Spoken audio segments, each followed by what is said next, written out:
વિદ્યાર્થી મિત્રો નમસ્તે. Liberty career academy online crash કોર્સમાં આપનું સ્વાગત છે. આજે નિયમનિષ્ઠ ભાર એટલે કે ફોર્મલ ચાર્જથી શરૂઆત કરીએ, જે નીટ માટે ખૂબ જ અગત્યનો ટોપિક છે. નિયમનિષ્ઠ ભાર કેવી રીતના શોધી શકાય તો એની વાત કરીએ. સૌથી પહેલાં નિયમનિષ્ઠ ભાર એટલે શું? તો અલગ અથવા મુક્ત અવસ્થામાં પરમાણુ હોય ત્યારે સંયોજકતા ઇલેક્ટ્રોનની સંખ્યા અને લોઇચ રચનામાં પરમાણુને સૂચિત ઇલેક્ટ્રોનની સંખ્યાના તફાવતને નિયમનિષ્ઠ ભાર કહેવાય છે. તેને શોધવા માટે, ફોર્મલ ચાર્જને શોધવા માટે યાદ રાખજો, મુક્ત પરમાણુમાં સંયોજકતા ઇલેક્ટ્રોનની કુલ સંખ્યા એટલે કે મુક્ત પરમાણુ છે અથવા જેનો ફોર્મલ ચાર્જ શોધવો છે એના વેલેન્સ ઇલેક્ટ્રોનની કુલ સંખ્યા માઇનસ અબંધકારક ઇલેક્ટ્રોન યુગ્મની કુલ સંખ્યા માઇનસ બંધકારક ઇલેક્ટ્રોન યુગ્મની સંખ્યા. વિદ્યાર્થી મિત્રો, એક ઉદાહરણ દ્વારા આપણે સમજીએ. ધારો કે O3 આપેલ છે, એમાં આપણે દરેકનો ફોર્મલ ચાર્જ શોધવો છે.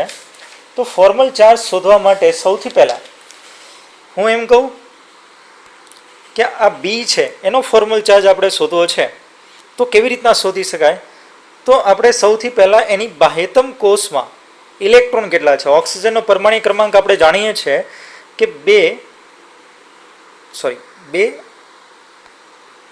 ઓક્સિજનનો પરમાણુ ક્રમાંક 8 છે અને 2 6 એની ઇલેક્ટ્રોન હતા. તો બાહ્યતમ કોષમાં ઇલેક્ટ્રોન કેટલા થયા? 6. તો સૌથી પહેલા ફોર્મલ ચાર્જ શોધવા માટે વેલેન્સ ઇલેક્ટ્રોન દર્શાવવા જરૂરી છે. તો મેં 6 દર્શાવ્યા. ત્યારબાદ લખ્યા છે અબંધકારક ઇલેક્ટ્રોન યુગ્મ. તો B ની અંદર તમે ચેક કરો, આની અંદર બંધમાં ભાગ ન લીધેલા ઇલેક્ટ્રોનની સંખ્યા કેટલા છે? 2. તો -2 કરશું. ત્યારબાદ વાત કરીએ આપણે -1/2 કૌંસની અંદર બંધમાં ભાગ લીધેલા ઇલેક્ટ્રોનની સંખ્યા કાઉન્ટ કરીએ. તો અહીંયા જો આ પોતાના જ 2 ઇલેક્ટ્રોન આપી દીધા છે ને 2, અહીંયા ટોટલ 4 એટલે કે ટોટલ થશે 6 સરવાળો કરશો એટલે. તો અહીંયા 2 3 6 એટલે વધશે 3 ને 2 5 6 -2 -3 એટલે +1 જે મેં અહીંયા દર્શાવેલું છે. તો વિદ્યાર્થી મિત્રો, આ રીતના ફોર્મલ ચાર્જ આપણે નક્કી કરી શકાય. ફરીથી એક ઉદાહરણ લઈએ આપણે. સૌથી પહેલાં એનો ફોર્મલ ચાર્જ શોધવો છે તો શું કરીએ? તો સૌથી પહેલાં વેલેન્સ ઇલેક્ટ્રોન આપણે જાણીએ છીએ ઓક્સિજનના 6 છે. હવે ટોટલ લોન પેર ઇલેક્ટ્રોનની સંખ્યા જોઈએ 2 ને 2 4. તો અહીંયા આપણે 4 લખશું. ત્યારબાદ વાત કરીએ તો આપણે ટોટલ 4 થયા ને. હવે વાત કરીએ બંધમાં ભાગ લીધેલા ઇલેક્ટ્રોનની સંખ્યા કેટલી છે? ટોટલ 4. તો 4 - 4 એટલે કે 8 થશે. તો આપણને અને બાય 1/2 2 દુને 4 એટલે 6 -4 -2 = 0. તો આના ઉપર કોઈ પણ પ્રકારનો ચાર્જ છે નહીં. અહીંયા મારે +1 લખ્યા નથી, આ +1 લખવું જરૂરી છે અને અહીંયા -1. એ જ રીતના આની વાત કરીએ, C પદાર્થની વાત કરીએ. અહીંયા શું આવશે? પ્લસ ચાર્જ અને અહીંયા શું આવશે? માઇનસ, કારણ કે ઇલેક્ટ્રોન આપ્યા છે. તો અહીંયા ફોર્મલ ચાર્જ આ C નો શોધવો છે. તો આપણે ઓક્સિજનનો પરમાણુ ક્રમાંક આપણે જાણીએ છીએ, એના આધારે વેલેન્સ ઇલેક્ટ્રોનની સંખ્યા 6 થાય minus lone pair electron count કરો 2 4 અને 6. તો 6 ટોટલ છે. 6 - 1/2 કૌંસની અંદર બંધકારક ઇલેક્ટ્રોન યુગ્મની સંખ્યા 2 છે, બંધમાં ભાગ લીધેલા. તો આપણે 2 2 ઉડી જશે તો 1 વધશે. 6 - 1 આ 6 ઉડી જાય એટલે -1 વધે. તો -1 ચાર્જ આના ઉપર રહે. તો વિદ્યાર્થી મિત્રો, આ રીતના ફોર્મલ ચાર્જ શોધવાનું પૂછી શકે છે. તો વિદ્યાર્થી મિત્રો, ખૂબ જ ઇમ્પોર્ટન્ટ પોઈન્ટ છે. તમને નિયમનિષ્ઠ ભાર અથવા એમ કહી શકે ફોર્મલ ચાર્જ કેવી રીતના નક્કી કરવો? તો ફોર્મલ ચાર્જ આ રીતના નક્કી થાય છે. હવે આગળ વાત કરીએ આપણે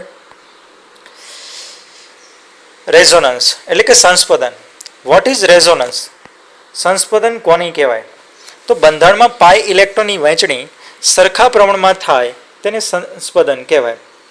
એક બંધારણની અંદર પાઈ ઇલેક્ટ્રોન છે ને પાઈ ઇલેક્ટ્રોન આખા બંધારણમાં ફરતો હોય, સતત ફરતો હોય, એટલે એની સમાન વહેંચણી થતી હોય તો એને આપણે શું કહી શકાય? સંસ્પદન કહેવાય. અહીંયા ઉદાહરણ તરીકે મેં એક આપેલ છે કે ઓઝોનના અણુ આપેલ છે. એની અંદર સમજીએ પહેલાં બીજો પોઈન્ટ એક કે પાઈ ઇલેક્ટ્રોન ઘૂમતા રહેશે તેટલી બંધારણની ઉર્જા ઓછી થશે, એટલે એ વધુ સ્ટેબલ થશે. આપણે બેન્ઝીનની વાત કરીએ. ધારો કે ખાલી બેન્ઝીન આપણે ભણી ગયા છે. બેન્ઝીનની અંદર આ સતત આપણે ભણ્યા છે કે પાઈ ઇલેક્ટ્રોન સતત ફરતા હોય છે, બરાબર. તો એનું સંસ્પંદન સૂત્ર બીજું એક આ રીતના દોરી શકાય. ધારો કે મેં અહીંયા આ રીતના દોરેલ હતું, એની જગ્યાએ આ રીતના પણ બની શકે. પાઈ ઇલેક્ટ્રોનની સંખ્યા પાઈ ઇલેક્ટ્રોનની સંખ્યા બદલાઈ ગઈ. આ બીજા સંસ્પંદન સૂત્રની અંદર આ રીતના આવશે, આપણે એમ કહી શકાય.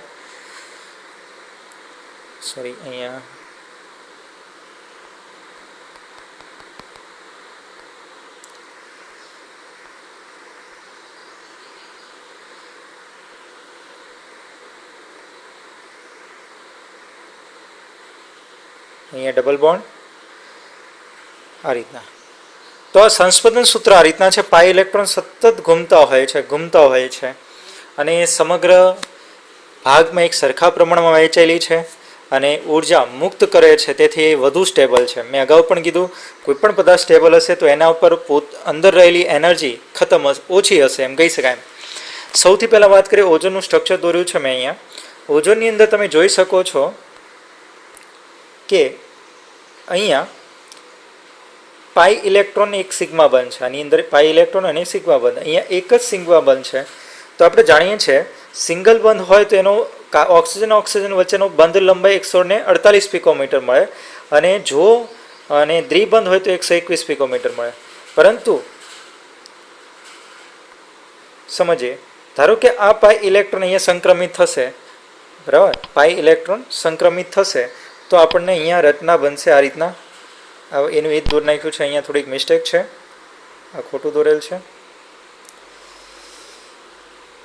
અહીંયા આ ખોટું છે સ્ટ્રક્ચર, ફરીથી દોરું છું. અહીંયા પાઈ ઇલેક્ટ્રોન આ બાજુ આવી જશે એટલે આપણને મળશે અહીંયા, આપણે એમ કહી શકાય, સિંગલ બંધ. મારી મિસ્ટેક છે, એક મિનિટ, ઇરેઝર. આ પાઈ ઇલેક્ટ્રોન અહીંયા આવશે તો આ નેગેટિવ ચાર્જ છે અહીંયા આવશે, તો આપણને નવું બંધ જે બનશે એ આ રીતના હશે. નેગેટિવ ચાર્જ ઓક્સિજન ઉપર આ રીતના ડબલ બોન્ડ આ રીતના બનશે. તો અહીંયા 148 પિકોમીટર હશે સિંગલ બંધ, અહીંયા 121 પિકોમીટર હશે. જેમ બંધ લંબાઈ નાની તેમ આપણે ભણી ગયા છે કે સ્થિરતા વધુ, આકર્ષણ બળ વધુ થશે. તો આ એકબીજામાં સતત પરિવર્તનશીલ છે એટલે એને રેઝોનન્સ કહેવાય. પણ આની જો સિંગલ બંધ હોય તો આપણે 148 પિકોમીટર બંધ લંબાઈ મળવી જોઈએ, અને જો ડબલ બંધ હોય તો 121 પિકોમીટર મળવી જોઈએ. પરંતુ પ્રાયોગિક રીતે નક્કી કરવામાં આવ્યું કે તેની બંધ લંબાઈ સરખી જોવા મળી નહીં, એટલે કે 128 પિકોમીટર જોવા મળી. તો એનો મતલબ એ થયો કે બંનેમાં સમાન રીતે વહેંચાયેલો હોવો જોઈએ પાઈ ઇલેક્ટ્રોન. તો વધુ ડેટાને આધારે આપણે સમજવાની ટ્રાય કરીએ. આખી દુનિયા જ્યારે ઓનલાઈન થઈ રહી છે, નવી ટેકનોલોજી નવી લાઈફસ્ટાઈલ સાથે સંલગ્ન થઈ રહી છે અને વર્ક ફ્રોમ હોમ જ્યારે નોર્મલ બની રહ્યું છે, ત્યારે સ્ટડી ફ્રોમ હોમ શું એક સારો આઈડિયા નથી? લર્ન લિબર્ટીની નવી એપ. ગુજરાતની સૌથી પ્રતિષ્ઠિત વિશ્વસનીય કોચ અને માર્ગદર્શક લિબર્ટી કરિયર એકેડમી દ્વારા પ્રસ્તુત છે લર્ન એપ. અને આ એપ ખાસ કરીને ધોરણ 9 થી 12 ગુજરાતી અને ઇંગ્લિશ મીડિયમ તથા નીટ, જેઈઈ મેઇન અને ગુજસેટ જેવી સ્પર્ધાત્મક પરીક્ષાઓ માટે બનાવવામાં આવી છે. તો હવે લિબર્ટીની નવી લર્ન એપ ડાઉનલોડ કરીને આપ ક્યાંય પણ અને આપના અનુકૂળ સમયે અભ્યાસ કરી શકો છો. જો અહીંયા મેં ઓલરેડી બંધની લાક્ષણિકતાની વાત કરીએ તો બંધની O1 અને O2 વચ્ચેનો જે બંધ લંબાઈ હતી ઓલરેડી ડબલ બોન્ડ હતા એની 121 પિકોમીટર હતી, જ્યારે સિંગલ બંધ હતો એની 148 પિકોમીટર હતી. જો હું આને L1 કહું તો L1 કરતાં L2 કેવી થઈ ગઈ? મોટી. ચલો બંધ ઉર્જાની વાત કરીએ તો એનર્જી E1 આને કહું, O1 અને O2 વચ્ચેની બંધની ઉર્જા E1 કહું, અને O2 અને O3 વચ્ચેની બંધની ઉર્જાને E2 કહું. તો E2 કરતાં જો E1 વધુ હોવી જોઈએ, કારણ કે આપણે જાણીએ છીએ કે દ્વિબંધ ધરાવતો સમૂહ હશે એની બંધ ઉર્જા કેવી થશે? ઊંચી થશે. ત્યારબાદ વાત કરીએ બંધ ક્રમાંક અહીંયા 2 હશે અને અહીંયા 1 હોય, પરંતુ પ્રેક્ટિકલના આધારે જાણવા મળ્યું કે બંધ લંબાઈ અને બંધ ઉર્જા સરખી જોવા મળે છે. મતલબ L1 બરાબર L2 આપણે ભણ્યા કે ઉપર જોયું હતું કે 128 પિકોમીટર બંને બાજુ જોવા મળે છે. બીજું વાત કરીએ બંધ ઉર્જા E1 અને E2 સરખી જોવા મળી. બંધ લંબાઈ સરખી હોય તો બંધ ઉર્જા કેવી થવાની? સરખી થવાની છે. આપણે ભણી ગયા છીએ ઓલરેડી, તો ખાસ ધ્યાનમાં રાખજો, આ બહુ ખૂબ જ ઇમ્પોર્ટન્ટ પોઈન્ટ છે. ત્યારબાદ વાત કરીએ આપણે વિદ્યાર્થી મિત્રો, હજી એક રેઝોનન્સમાં હજી એક ઉદાહરણ લઈએ આપણે, CO3. CO3ની અંદર ચેક કરીએ આપણે. સૌથી પહેલાં આ પ્રકારનું બંધારણ હતું, એમાં જો નેગેટિવ ચાર્જ છે અહીંયા આપણે એમ કે પાઈ બંધ છે અને અહીંયા સિંગલ બંધ છે. તો હકીકતમાં બંધ લંબાઈ ઓક્સિજન સિંગલ બંધ હોય ત્યારે આપણને 148 પિકોમીટર મળવી જોઈએ, દ્વિબંધ હોય ત્યારે 121 પિકોમીટર મળવી જોઈએ, પણ બંધ લંબાઈ એના વચગાળાની સ્થિતિમાં મળી. તો શું થયું એની વાત કરીએ આપણે. સૌથી પહેલાં કે આ ઇલેક્ટ્રોન છે એ નીચે સંક્રમિત થશે તો આ પાઈ ઇલેક્ટ્રોન અહીંયા જતા રહેશે. તો સંસ્પંદન સૂત્ર આ રીતના બનશે, બરાબર. આપણે એમ કે પાઈ બંધ આ બાજુ આવી ગયો, અહીંયા નેગેટિવ ચાર્જ આવી ગયો. હવે આ ફરીથી અહીંયા ઇલેક્ટ્રોન હતા એ ઓલરેડી આ ઇલેક્ટ્રોન છે આને મળી જાય તો આ ઇલેક્ટ્રોન આને આપશે, તો આપવાને કારણે સ્ટ્રક્ચર આવું બનશે. તો ત્રણેય ઓક્સિજનની અંદર પાઈ ઇલેક્ટ્રોન વિસ્થાનીકૃત થાય છે. તો નેગેટિવ ચાર્જ બધે ફરે છે, નેગેટિવ ચાર્જ બધે ફરે. તો નેગેટિવ ચાર્જના કેટલા ભાગ થાય? 3 જગ્યાએ ફરતા હોય તો -1/3. એટલે ચાર્જ બધે શું લખી નાખવામાં આવ્યો છે? -1/3. અને પાઈ ઇલેક્ટ્રોનને ડેશ ડેશ ડેશ દ્વારા દર્શાવવામાં આવ્યું. એટલે એસ કેરેક્ટરની લાક્ષણિકતામાં વહેંચાય છે. યાદ રાખજો, અહીંયા એસ કેરેક્ટર બધી જગ્યાએ વહેંચાય છે. તો ખૂબ જ અગત્યનો પોઈન્ટ છે. એના પછી વાત કરીએ વિદ્યાર્થી મિત્રો, VSEPR સિદ્ધાંત. VSEPR સિદ્ધાંતની વાત કરીએ સૌથી પહેલાં તો ગેલેપ્સી અને નાઇહોલ્મ દ્વારા આપવામાં આવ્યો હતો, જેને valence shell electron pair રિપલ્સન theory પણ કહેવાય છે, જે અણુના આકારને વ્યાખ્યાયિત કરે છે. સૌથી પહેલો એણે કિસ્સો કીધો હતો કે અણુ કે જેમાં મધ્યસ્થ પરમાણુ પાસે કોઈ અબંધકારક ઇલેક્ટ્રોન યુગ્મ હોય તો તેઓ સમમિતીય બંધારણ ધરાવે છે અને તેમનો આકાર તેમના સંકરણ પ્રમાણે નક્કી થાય છે. પહેલો કિસ્સો ખૂબ જ મહત્વનો છે કે જેમાં મધ્યસ્થ પરમાણુ પાસે કોઈ અબંધકારક ઇલેક્ટ્રોન યુગ્મ નથી, તો એક સમમિતીય રચના બનાવે છે અને તેમનો આકાર અને તેમના સંકરણ પ્રમાણે હોય છે. ધારો કે હું તમને આગળ વાત કરું, ધારો કે AB2 પ્રકારની રચના છે, એ સમમિતીય રચના છે. AB2 પ્રકારની આપણે એમ કહી શકાય વિદ્યાર્થી મિત્રો. AB2 પ્રકારની રચનામાં આપણે એમ કહી શકીએ કોઈ લોન પેર ઇલેક્ટ્રોન નથી, ABB. તો અહીંયા સંકરણના આધારે તો પછી વાત કરીએ, સૌથી પહેલાં વાત કરીએ આ પ્રકારની રચના છે એક રેખીય છે અને સમતલમાં છે, એક જ સમતલમાં છે, એટલે સમતલીય રચના છે, બી એથી સમાન અંતરે આવેલું છે. તેથી એનો આકાર ચોક્કસ મળે છે અને એ સંકરણના આધારે નક્કી કરવામાં આવે છે. તો સંકરણ કયા પ્રકારનું હોય એની વાત આગળ કરશું આપણે. તો અત્યારે ખાસ ધ્યાનમાં રાખજો શું કહેવા માંગે છે. ત્યાર પછી વાત કરીએ આપણે બીજો કિસ્સો. બીજા કિસ્સાની અંદર કીધું છે કે અણુઓ કે જેમાં મધ્યસ્થ પરમાણુ પાસે અબંધકારક ઇલેક્ટ્રોન યુગ્મ હોય છે તેઓ અસમિતીય બંધારણ ધરાવે છે. આ કિસ્સામાં અબંધકારક ઇલેક્ટ્રોન યુગ્મ એવા સ્થાને રાખવામાં આવે છે કે જ્યાં તેઓ મહત્તમ અપાકર્ષણ બળ ધરાવતા હોય. એટલે કે અપાકર્ષણ બળનો ક્રમ હું તમને વાત કરું તો લોન પેર એટલે કે અબંધકારક ઇલેક્ટ્રોન યુગ્મ વચ્ચે મેક્સિમમ અપાકર્ષણ જોવા મળે. લોન પેર બોન્ડ પેર વચ્ચે એટલે કે બંધકારક ઇલેક્ટ્રોન યુગ્મ વચ્ચેનું અપાકર્ષણ LP કરતાં ઓછું હશે. ત્યારબાદ વાત કરીએ બોન્ડ પેર ઇલેક્ટ્રોન યુગ્મ વચ્ચે અપાકર્ષણ સૌથી ઓછું હશે. એટલે બંધકારક ઇલેક્ટ્રોન યુગ્મ વચ્ચે અપાકર્ષણ સૌથી ઓછું હશે આ ત્રણમાંથી. ત્યારબાદ વાત કરીએ, ખાસ આ ખૂબ જ અગત્યનો પોઈન્ટ છે તો સમજવાની ટ્રાય કરીએ આપણે. ફરીથી વાત કરીએ, કિસ્સા નંબર 1માં કીધું છે જો મધ્યસ્થ પરમાણુ પાસે કોઈ લોન પેર ઇલેક્ટ્રોન નથી તો એ સમમિતિ રચના અને ચોક્કસ આકાર અને ધરાવે છે. એ આકાર સંકરણને આધાર હોય છે. બીજાની અંદર આપણે એવું કીધું છે, બીજા કિસ્સાની અંદર જો લોન પેર હાજર છે તો તે અસમિતિ રચના બનાવે છે અને તેનો હકીકતમાં અબંધકારક ઇલેક્ટ્રોન યુગ્મ એવા સ્થાને રાખવામાં આવે છે જ્યાં મેક્સિમમ અપાકર્ષણ શક્ય હોય. તો ધ્યાનમાં રાખજો, મહત્તમ અપાકર્ષણ ધરાવતા હોય તે જગ્યા પર રાખવામાં આવે છે. તો એના પછી જોઈએ VSEPR સિદ્ધાંત આ કહેવામાં આવે છે. હવે એના આધારે કેટલાક આકાર નક્કી કર્યા છે કે ભાઈ આકાર AB2 પ્રકારનો હોય, AB3 પ્રકારનો હોય, તો AB4 પ્રકારનો હોય, તો AB5 પ્રકારનો હોય. તો એ કયા પ્રકારના આકાર ધરાવે છે, કેટલા લોન પેર ઇલેક્ટ્રોન છે, કેટલા બોન્ડ પેર ઇલેક્ટ્રોન છે, ઇલેક્ટ્રોન યુગ્મની ગોઠવણી કેવા પ્રકારની છે, તો એ પણ અહીંયા આપણે જાણી શકાય છે. વિદ્યાર્થી મિત્રો ખૂબ જ અગત્યનો પોઈન્ટ છે. AB2 પ્રકારની રચના હશે, ખાસ ધ્યાનમાં રાખજો AB2 જેના ઉપર કોઈ પણ પ્રકારનો લોન પેર નથી ત્યારે રેખીય જ આકાર બનાવશે, રેખીય જ આકાર હશે, લોન પેર નથી ત્યારે. યાદ રાખજો AB2. તેવા કયા કયા સંયોજનો હોઈ શકે? તો BCl2. તો ચેક કરીએ BCl2 કેવી રીતના નક્કી કરીએ. તો બેરિલિયમનો પરિમાણીય ક્રમાંકની વાત કરીએ તો કેટલો છે? 4. એમાંથી 2 ઇલેક્ટ્રોન બાહ્યતમ કોષમાં મેં અહીંયા દોર્યા છે. ક્લોરીનનો પરમાણુ ક્રમાંક આપણે જાણીએ છીએ 17 છે, જેમાંથી બાહ્યતમ કોષમાં 7 ઇલેક્ટ્રોન છે. એ 7 ઇલેક્ટ્રોનમાંથી 1 ઇલેક્ટ્રોન બંધમાં ભાગ લેશે, બાકીના 6 ઇલેક્ટ્રોન બંધમાં ભાગ લેતા નથી, એટલે કે અબંધકારક ઇલેક્ટ્રોન યુગ્મ 3 બને છે એના. બરાબર. ક્લોરીન ક્લોરીન વચ્ચે અહીંયા જોઈએ તો આ રીતના છે.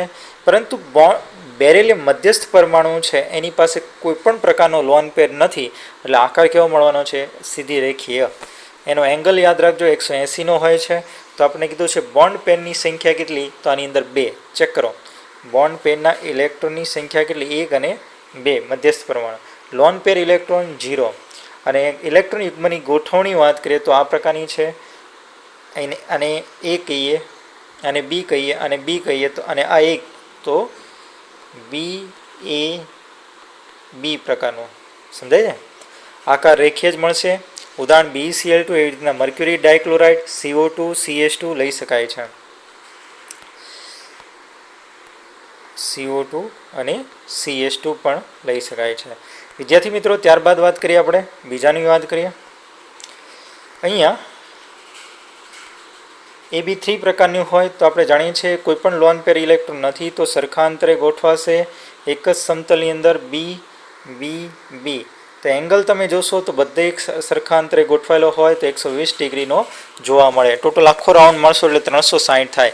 ત્યારે સમતલ્ય સમત્રિકોણ આકારમાં ગોઠવાય છે અને એનો આકાર પણ એનો એ જ છે. ઉદાહરણ તરીકે વાત કરેલ છે BF3. તો બોરોનની પરમાણ્વીય ક્રમાંક આપણે જાણીએ છીએ 5 છે. તો 5 હોય તો બાહ્યતમ કોષમાં કેટલા ઇલેક્ટ્રોન હોય? 3. તો આને B મૂકીએ અહીંયા. 1 ઇલેક્ટ્રોન અહીંયા હતો, સમજીએ, 1 ઇલેક્ટ્રોન અહીંયા હતો, 1 ઇલેક્ટ્રોન અહીંયા હતો, 1 ઇલેક્ટ્રોન અહીંયા હતો. હવે વાત કરીએ આપણે, આ 3 ઇલેક્ટ્રોન આવી ગયા. ફ્લોરિન છે, આપણે એમ કહી શકાય ફ્લોરિન. ફ્લોરિન આના સ્થાને બીના સ્થાને ગોઠવી દઈએ. બાહ્યતમ કોષમાં કેટલા ઇલેક્ટ્રોન હોય? 7. એમાંથી એક અહીંયા ભાગ લીધેલો છે. બરાબર. આપણે એમ કહી શકાય 3.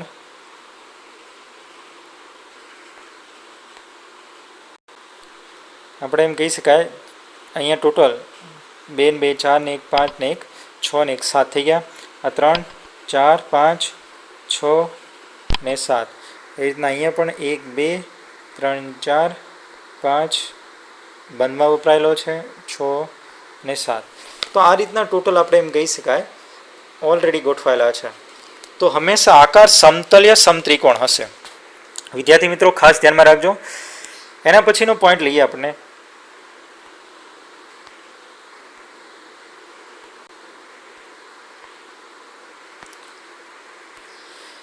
વિદ્યાર્થી મિત્રો AB4 પ્રકારની રચના કેવી હોય? તો હંમેશા સરખા અંતરે ગોઠવીએ તો એ એક જ સમતલમાં આવેલો હોવો જોઈએ.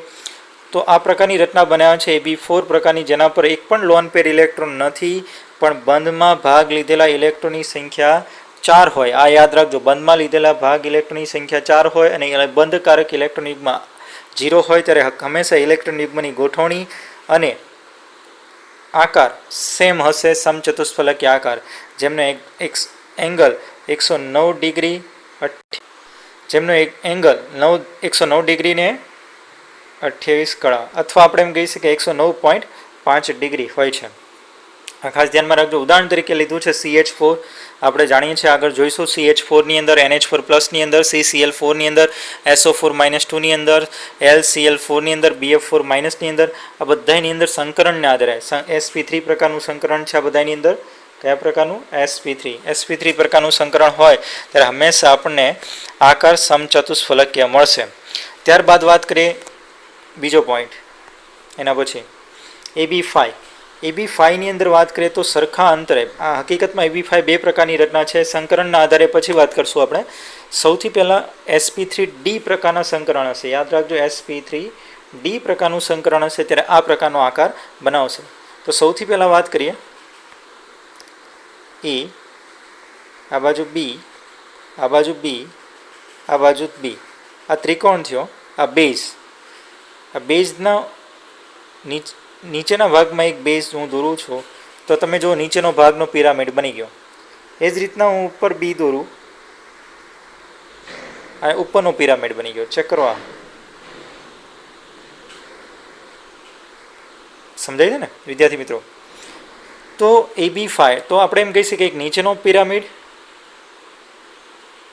અને એક ઉપરનો પિરામિડ. આ પિરામિડ છે, આપણે એમ કહી શકીએ આખે આખો પિરામિડ.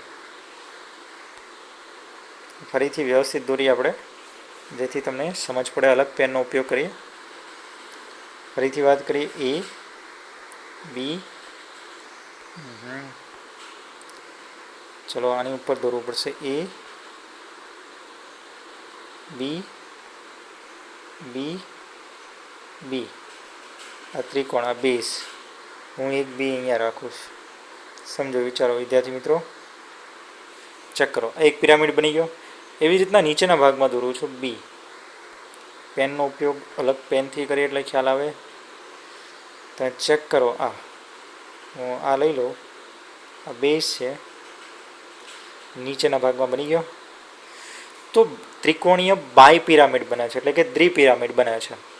તો AB5 પ્રકારની રચના, જેનું ઉદાહરણ છે PCl5. ફોસ્ફરસની બાહ્યતમ કોષમાં 5 ઇલેક્ટ્રોન ગોઠવાયેલા હોય છે. આ ફોસ્ફરસ છે, એની 5 ઇલેક્ટ્રોન આસપાસ ગોઠવાયેલા છે. 2, 3 અને 4 અને 5 આપણને કહી શકાય આર્યો. તો એ રીતના. તો વિદ્યાર્થી મિત્રો, એના પછી AB6 પ્રકારની રચના હોય, જ્યાં સંકરણ sp3d2 પ્રકારનું થશે. તો જ આપણને આ મળશે. બંધકારક ઇલેક્ટ્રોનની યુગ્મની સંખ્યા 6 હોય અને બોન્ડ પેર ઇલેક્ટ્રોન યુગ્મની સંખ્યા 0 હોય, ત્યાંની વાત કરીએ. તો અહીંયા A B B B B, આની સાથે 4 રીતે આ રીતના બંધ બનાવે છે. એક બી આ બાજુ, એક બી આ બાજુ. તો આ પ્રકારની રચના બનાવે છે અને અષ્ટફલકીય આકાર બનાવે છે. તમે ચેક કરશો તો ફલક કેટલા થશે? અષ્ટફલકીય. કેવી રીતના નક્કી કરી શકાય? તો ચેક કરીએ આપણે. 8 ફલક કેવી રીતના થાય? A B B, જો ખાસ ધ્યાનમાં રાખજો, તમને ખ્યાલ આવશે. હું આ બી દોરું છું, સોરી. ચેક કરો, એક આ બાજુ, એક આ બાજુ, એક આ બાજુ અને એક પાછળનો ભાગનો આ ત્રિકોણવાળો ભાગ. તો ટોટલ કેટલી બાજુ થઈ? 4. એવી રીતના 4 બાજુ નીચેના ભાગમાં થઈ શકે, બરાબર. તો અષ્ટફલકીય 8 બાજુવાળો હોય તેને અષ્ટફલકીય રચના કહેવાય. એ હંમેશા AB6 પ્રકારની રચના બનાવે, જેમાં ઉદાહરણ SF6નું છે. તો આવડશે વિદ્યાર્થી મિત્રો? ખાસ ધ્યાનમાં રાખજો, ખૂબ જ અગત્યનો છે. આકારો પૂછાય છે, એની અંદર ઇલેક્ટ્રોન યુગ્મની ગોઠવણી પૂછાય છે, તો એ જરૂરી છે. અને કેવી રીતના નક્કી કરી શકાય સંકલનને આધારે? તો સંકલનની આગળ વાત કરવાનો છે. કયા પ્રકારનું સંકલન હોય તો કેવો આકાર હોય એ યાદ રાખવો પડશે. ત્યારબાદ વાત કરીએ આપણે સાદા અણુ આયનોમાં, જેમાં મધ્યસ્થ આયન એક અથવા વધારે અબંધકારક ઇલેક્ટ્રોન યુગ્મ હોય તેમનો આકારની વાતો કરીએ. તો આપણે આગળ વાત કરી હતી 5 પ્રકારના. ફરીથી બોલું છું. AB2 પ્રકારનો આકાર, AB2 પ્રકારની રચના હોય જેમાં લોન પેર ઇલેક્ટ્રોન નથી પણ બોન્ડ પેર કેટલા છે? 2. તો આકાર હંમેશા યાદ રાખજો રેખીય હોય. AB3 પ્રકારની રચના છે, સમતલ્ય ત્રિકોણ હોય. AB4 પ્રકારની હોય તો યાદ રાખજો લોન પેર ઇલેક્ટ્રોન એક પણ હોવા જોઈએ નહીં. તો હંમેશા આકાર આપણને મળશે સમચતુષ્ફલકીય આકારમાં. બીજો ચોરસ આકારમાં પણ મળી શકે છે, પણ એમાં સંકરણ અને લોન પેર ઇલેક્ટ્રોન આવેલા હોય છે એટલા માટે. ત્યારબાદ વાત કરીએ AB5 પ્રકારની રચના હોય જેમાં બોન્ડ પેરની સંખ્યા 5 છે, જેનો આકાર આપણે એમ કહી શકાય ત્રિકોણીય દ્વિપિરામિડલ રચના ધરાવે છે. ત્યારબાદ વાત કરીએ AB6 તો અષ્ટફલકીય રચના. હવે AB2 પ્રકારની રચના હતા, એમાં એક લોન પેર ઇલેક્ટ્રોન ઉમેરીએ. આપણે શું કરીએ? એક લોન પેર ઇલેક્ટ્રોન ઉમેરીએ. AB2 પ્રકારની અંદર એક અબંધકારક ઇલેક્ટ્રોન યુગ્મ, E એટલે અબંધકારક ઇલેક્ટ્રોન યુગ્મ 1 મૂકીએ તો શું બની શકે? ચેક કરીએ વિદ્યાર્થી મિત્રો. ધારો કે પહેલાં હું એમ કહું કે A અને B વેલેન્સ બોન્ડ થિયરી શું કહે છે, VSEPR સિદ્ધાંત શું કહે છે કિસ્સા નંબર 2, એને સમજવાની ટ્રાય કરીએ. એક શું છે લોન પેર ઇલેક્ટ્રોનની અંદર, એક એની પાસે લોન પેર ઇલેક્ટ્રોન. આપણે ભણી ગયા કે એને છેલ્લો પોઈન્ટ કિસ્સા નંબર 2માં કીધું લોન પેર અને બોન્ડ પેર વચ્ચે શું થાય છે, રિપલ્સન થાય છે, અપાકર્ષણ થાય છે, અપાકર્ષણ થાય છે. તો આ નીચેના તરફ આ બંધ છે નીચેના તરફ થાય એટલે જે રેખીય આકાર હતો એ સેજ અમથો વળી જશે અને શું બનાવશે, બેન્ડ. બરાબર, એટલો બધો નહીં જાય કારણ કે આમની વચ્ચે પણ શું છે, અપાકર્ષણ છે. તેથી આકાર આપણને મળશે ઓલરેડી આકારની વાત કરીએ તો વળેલો, બેન્ડ. પણ ઇલેક્ટ્રોન યુગ્મની ગોઠવણી વાત કરીએ તો ત્રિકોણીય સમતલ, કારણ કે આપણે જાણીએ છીએ આ ત્રિકોણીય સમતલ છે. એના પછી વાત કરીએ વિદ્યાર્થી મિત્રો, એના પછીનો પોઈન્ટ લઈએ. AB2E હતું, એવી રીતના હું AB3 લઈએ ને, AB3E તો A બી, એક બી મેં આ બાજુ દોર્યો હતો, એક બી આ બાજુ દોર્યો હતો. હવે એક રચનાની અંદર આપણે એમ કહીશ કે લોન પેર ઇલેક્ટ્રોન દર્શાવીએ તો આપણને અહીંયા આપેલું છે ઇલેક્ટ્રોન યુગ્મની ગોઠવણી, એટલે હું દોરતો નથી. તો સૌથી પહેલાં આ પ્રમાણે છે. તો આવી રીતના શા માટે બન્યો, ત્રિકોણ હતો, આમ તો ત્રિકોણ હતું પણ લોન પેર અને બોન્ડ પેર વચ્ચે અપાકર્ષણ થયું, બોન્ડ પેર અને બોન્ડ પેર વચ્ચે અપાકર્ષણ થયું અને આની વચ્ચે અપાકર્ષણને કારણે આપણને ઓલરેડી આ રીતના બની ગયું બી, બી અને બી. આમની વચ્ચે પણ રિપલ્સન છે. તો આનો એંગલ છે ઘટીને કેવો બની જશે, જે 120 ડિગ્રીનો હોવો જોઈએ ઘટી જશે.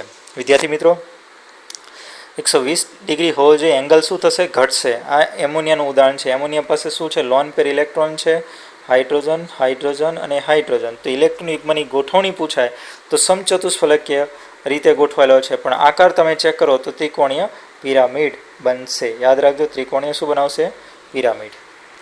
ત્યાર પછી વાત કરીએ આપણે એના પછીનો પોઈન્ટ.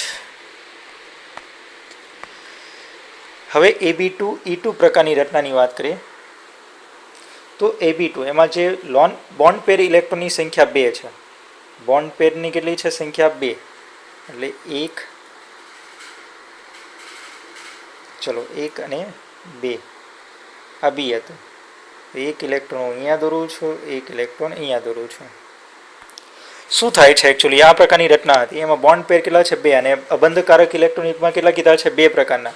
2 પ્રકારના હોય ત્યારે આ પ્રકારની રચના બને કે આમની વચ્ચે શું થાય છે, મેક્સિમમ અપાકર્ષણ થાય અબંધકારક ઇલેક્ટ્રોન યુગ્મ વચ્ચે VSEPR સિદ્ધાંત પ્રમાણે. તો આ નીચેના તરફ ખસશે અને નીચેના તરફ ખસે તો બોન્ડ પેર અને લોન પેર વચ્ચે પણ અપાકર્ષણ થવાને કારણે આ નીચેના તરફ ખસશે. એવી જ વસ્તુ અહીંયા થશે, આ નીચેના તરફ ખસશે. તો એવી ગોઠવણી બનાવશે જેથી અપાકર્ષણ મેક્સિમમ થશે. આપણે એમ કહી શકાય. તો બી અહીંયા આવશે, બી અહીંયા આવશે, અહીંયા લોન પેર ઇલેક્ટ્રોન, એક લોન પેર ઇલેક્ટ્રોન આ બાજુ ગોઠવાઈ ગયો. તો તમે ચેક કરો, ઇલેક્ટ્રોન યુગ્મની ગોઠવણી સમચતુષ્ફલકીય આકારમાં થાય છે, પરંતુ આપણે આકારની વાત કરીએ તો કેવો છે, અહીંયા ખાલી વળેલો છે. એ બી વળેલો છે ને, બેન્ડ છે ને, ખાલી બંધ. યાદ રાખજો, આકારમાં હંમેશા લોન પેર ઇલેક્ટ્રોન યુગ્મની ધ્યાનમાં લેવાતો નથી. બંધમાં ભાગ લીધેલા ઇલેક્ટ્રોન કઈ દિશામાં ગોઠવાયેલો છે ને એનાથી બનતી જે રચના છે એને ધ્યાનમાં લેવામાં આવે છે. તો વળેલો છે તેનું ઉદાહરણ H2O છે. એવી જ રીતના વાત કરીએ વિદ્યાર્થી મિત્રો AB4E, તો એમાં પણ એ જ વસ્તુ કરીએ. ફટાફટ હું ઓલરેડી આપણે દર્શાવીએ. AB4E પ્રકારની રચના આ રીતના બને છે. યાદ રાખજો, ટોટલ 5 હશે એટલે હંમેશા ત્રિકોણીય બાય પિરામિડમાં ગોઠવાશે. બરાબર, લોન પેર ઇલેક્ટ્રોન આ બાજુ ગોઠવાયેલો છે, એક હશે તો તમે ચેક કરો, અહીંયા ચાંચ જેવો ભાગ થયો. આ રીતના ચાંચ ચકલી હોય એ ટાઈપનો છે, એટલે ચીંચવો એનું નામ પાડવામાં આવ્યું છે, જેની અંદર SF4 ઉદાહરણ છે. બરાબર, એના પછી વાત કરીએ આપણે AB5E2, જેની અંદર બોન્ડ પેર એટલે બંધમાં ભાગ લીધેલા ઇલેક્ટ્રોનની સંખ્યા 3 છે અને બંધમાં ભાગ ન લીધેલા ઇલેક્ટ્રોનની સંખ્યા કેટલી છે, 2. તો અહીંયા આપણે એમ કહી શકાય એ છે, આ બી અને આ બી. બંધમાં ભાગ ન લીધેલા ઇલેક્ટ્રોનની સંખ્યા આ અને એક આ. ઓલરેડી બંધમાં ભાગ નથી લીધો. તો તમે ચેક કરો, અહીંયા ઇલેક્ટ્રોન યુગ્મની ગોઠવણી ત્રિકોણીય દ્વિપિરામિડલ છે, પરંતુ જો બોન્ડ પેર ધ્યાનમાં રાખવામાં આવે તો આ ટી જેવો આકાર જોવા મળે. તો ટી જેવા આકારને લીધે એનો આકાર ટી. એની અંદર ClF3 ઉદાહરણ છે. આ ઉપરાંત પણ ઘણા બધા ઉદાહરણો હોઈ શકે, હું તમને બનાવતા શીખવાડીશ ઓલરેડી. ત્યારબાદ વાત કરીએ AB5E પ્રકારની રચનાની વાત કરીએ તો AB5E કેટલા વસ્તુ થઈ? 6 વસ્તુ થઈ. તો હંમેશા યાદ રાખજો ગોઠવણી અષ્ટફલકીયમાં ગોઠવી દેવાના છે. એમાં એક ઇલેક્ટ્રોન અહીંયાના ભાગમાં છે લોન પેર ઇલેક્ટ્રોન, બરાબર. તો ઇલેક્ટ્રોન યુગ્મની ગોઠવણી કેવા પ્રકારની હશે એની વાત કરીએ તો અષ્ટફલકીય છે આપણે એમ કહી શકાય, કારણ કે 8 ઓલરેડી આપણે અહીંથી આમ ત્રિકોણ દોરીએ આ રીતના દર્શાવીએ, બરાબર. તો આપણે ઉપરના ભાગમાં એક શું થશે? પિરામિડ. એવી રીતના નીચેના ભાગમાં એક પિરામિડ મળશે એટલે અષ્ટફલકીય બનશે. પરંતુ તમે ચેક કરો A, B, B, હું લોન પેર ઇલેક્ટ્રોન ધ્યાનમાં નથી લેવાનો, આકારમાં ધ્યાનમાં રાખજો ખાસ વિદ્યાર્થી મિત્રો. જે બંધમાં ભાગ લે છે એને ધ્યાનમાં લખવાના છે. આ ચોરસ થયું, આ ચોરસ ઉપર શું આવ્યું? એક પિરામિડ, એટલે ચોરસ પિરામિડલ આકાર બનાવે છે. અને એનું ઉદાહરણ છે BRF6. કેવી રીતના આવશે એ પણ જોઈશું આપણે આગળ. એના પછી વાત કરીએ AB6E2 પ્રકારની રચના. તો AB4E2 પ્રકારની રચના, એટલે ટોટલ 6 છે. તો AB4 અને E2 પ્રકારની રચનામાં આ રીતના ગોઠવાય. તો અષ્ટફલકીય રચના છે જેમાં લોન પેર ઇલેક્ટ્રોનની સંખ્યા આપણે એમ કહી શકાય ટોટલ 2 છે. બોન્ડ પેર ઇલેક્ટ્રોનની સંખ્યા આપણે 1 બંધ, 2 બંધ, 3 બંધ અને 4 બંધ ટોટલ બનેલા છે. તો હવે ખાલી આકારની વાત કરીએ તો ગોઠવાયેલા આકારમાં ધ્યાનમાં રાખજો આ રીતના છે AB4 પ્રકારની રચના. અને ભેગું કરો એટલે કેવો બની જાય? સમતલીય ચોરસ, જેની ઉદાહરણ છે XeF4. તો વિદ્યાર્થી મિત્રો આ છે આકારની વાતો.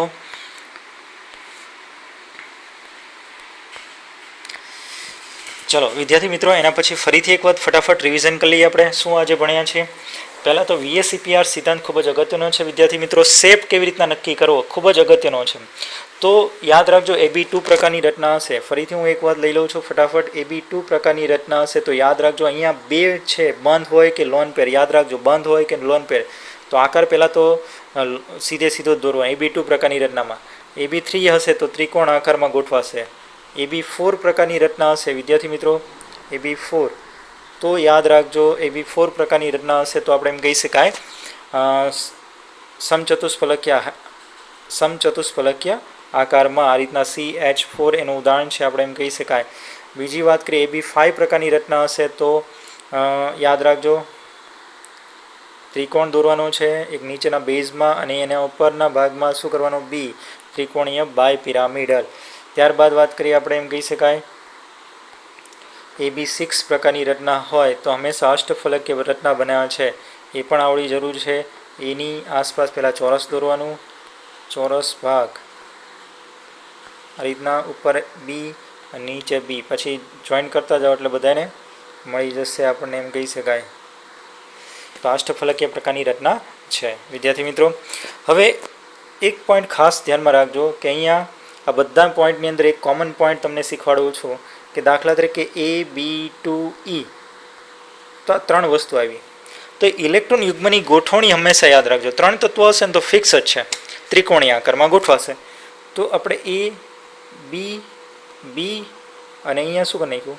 Lone pair electron. તો ગોઠવણી ક્યાં? ત્રિકોણ આકારમાં. યાદ રહેશે કારણ કે AB3 પ્રકારની રચના હતી એમાં કયો હતો? આકાર ત્રિકોણે. પણ ઇલેક્ટ્રોન યુગ્મની ગોઠવણી ધ્યાનમાં રાખજો, આકાર નથી કહેતો. ત્યારબાદ વાત કરીએ આપણે AB2E2 તો સેમ વસ્તુ છે. કેટલી વસ્તુ આવી અહીંયા? 2 ને 2 4 વસ્તુ હોય તો આકાર કેવો કરવાનો? ઇલેક્ટ્રોન યુગ્મની ગોઠવણી કઈ આકારમાં ગોઠવવાની? તો મેં તમને કીધું તો એ પ્રમાણે સમચતુષ્ફલકીય. 4 અહીંયા ઇલેક્ટ્રોન, 1 ઇલેક્ટ્રોન અહીંયા સમચતુષ્ફલકીય આકારમાં. ચલો એ જ રીતના વાત કરીએ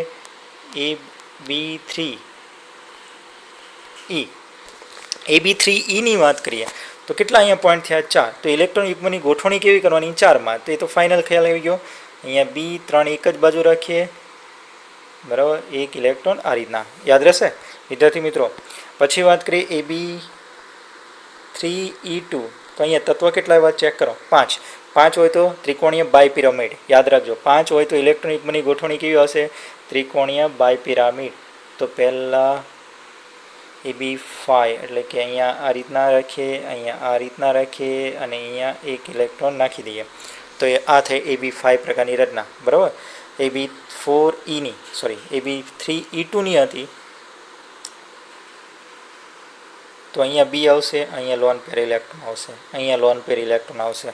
AB3E હશે તો E2 હશે તો AB4Eની વાત કરવામાં આવે તો પણ જો ચેક કરો 5 વસ્તુ આવી તો આ જ રીતના ગોઠવાશે, પણ અહીંયા B આવશે આ બાજુ, લોન પેર ઇલેક્ટ્રોન આ બાજુ આવી જશે. તો આ રીતના AB4E2 ચેક કરો, AB4E2 તો તમે ચેક કરી શકો છો. અહીંયા 6 એટલે કેમાં ગોઠવવાનું છે? અષ્ટફલકીય આકારમાં. તો આ રીતના તમે જવાબ લખી શકો છો. વિદ્યાર્થી મિત્રો ફટાફટ ખ્યાલ આવી જાય. અને હંમેશા 6 પરમાણુ કે 6 બંધ હોય કે લોન પેર ઇલેક્ટ્રોન હોય તો ઇલેક્ટ્રોન યુગ્મની ગોઠવણી હંમેશા અષ્ટફલકીયમાં કરી નાખવાની. ત્યારબાદ વાત કરીએ વિદ્યાર્થી મિત્રો વીબીટી એટલે કે વેલેન્સ બોન્ડ થિયરી. એ આના આગળના લેક્ચરમાં આપણે આખી દુનિયા જ્યારે ઓનલાઈન થઈ રહી છે, નવી ટેકનોલોજી નવી લાઈફસ્ટાઈલ સાથે સંલગ્ન થઈ રહી છે અને વર્ક ફ્રોમ હોમ જ્યારે નોર્મલ બની રહ્યું છે, ત્યારે સ્ટડી ફ્રોમ હોમ શું એક સારો આઈડિયા નથી? લર્ન લિબર્ટીની નવી એપ. ગુજરાતની સૌથી પ્રતિષ્ઠિત વિશ્વસનીય કોચ અને માર્ગદર્શક લિબર્ટી કરિયર એકેડમી દ્વારા પ્રસ્તુત છે લર્ન એપ. લર્ન એપ આપને ઘરે બેઠા કોચિંગ ક્લાસમાં મળતું શિક્ષણ પૂરું પાડે છે અને આ એપ ખાસ કરીને ધોરણ 9 થી 12 ગુજરાતી અને ઇંગ્લિશ મીડિયમ તથા નીટ, જેઈઈ મેઇન અને ગુજસેટ જેવી સ્પર્ધાત્મક પરીક્ષાઓ માટે બનાવવામાં આવી છે. ઓનલાઈન કોર્સમાં જોડાવા માટે ગૂગલ પ્લે સ્ટોરમાંથી લર્ન એપ ડાઉનલોડ કર્યા બાદ સૌપ્રથમ રજિસ્ટર કરવું, જેમાં તમારું full name, email ID, mobile number તથા તમારો પાસવર્ડ સેટ કરવો. હવે આપને મોબાઈલ પર SMS દ્વારા ઓટીપી મળશે તથા ઈમેલ આઈડી પર આવેલ કન્ફર્મેશન લિંકમાંથી તમારું અકાઉન્ટ વેરીફાઈ કરાવવું. ત્યારબાદ એપ્લિકેશનમાં તમારા ઈમેલ આઈડી તથા પાસવર્ડથી લોગિન કરવાનું રહેશે. લોગિન થયા પછી હોમ પેજમાં સૌપ્રથમ આપનું ધોરણ સિલેક્ટ કરો. તેમાં સિલેક્ટ કરવાથી આપને બેચની વિગતો ઉપરાંત ક્લાસીસ, ટેસ્ટ્સ, સ્ટડી મટીરિયલ તથા બીજી વિશેષ માહિતી જોવા મળશે. એક વખત આ પ્રક્રિયા પૂરી થયા પછી બાય નાવ બટન ક્લિક કરીને આપેલ પેમેન્ટ ઓપ્શન્સમાંથી કોઈ પણ ઓપ્શન જેવા કે ડેબિટ કાર્ડ, ક્રેડિટ કાર્ડ અથવા ગૂગલ પે સિલેક્ટ કરીને તરત જ એનરોલ કરી શકો છો. હવે આપની નક્કી કરેલી બેચ ખુલશે. નમસ્તે વિદ્યાર્થી મિત્રો. અને અનુકૂળતા પ્રમાણે આપ નિષ્ણાંત શિક્ષકો દ્વારા સમજાવવામાં આવેલ લેક્ચર સેશન્સ જોઈ શકો છો. આ લેક્ચરને વધુ સમજવા માટે PDF મટીરિયલ્સ ડાઉનલોડ કરી શકશો. એક વખત વિષય સમજી લીધા પછી ચેપ્ટર વાઇઝ ક્વિઝ આપીને પોતાની વિષય સમજ ચકાસી શકો છો. અને જો ક્યાંક આપને કોઈ સમસ્યાનો ઉકેલ ના મળે તો ચિંતા ના કરશો. અમારા ઇન્ટરેક્ટિવ લાઈવ ડાઉટ સોલ્વિંગ સેશન્સમાં લાઈવ ચેટ બોક્સ દ્વારા તમારી મૂંઝવણ તરત દૂર કરી શકો છો. તો હવે લિબર્ટીની નવી લર્ન એપ ડાઉનલોડ કરીને આપ ક્યાંય પણ અને આપના અનુકૂળ સમયે અભ્યાસ કરી શકો છો.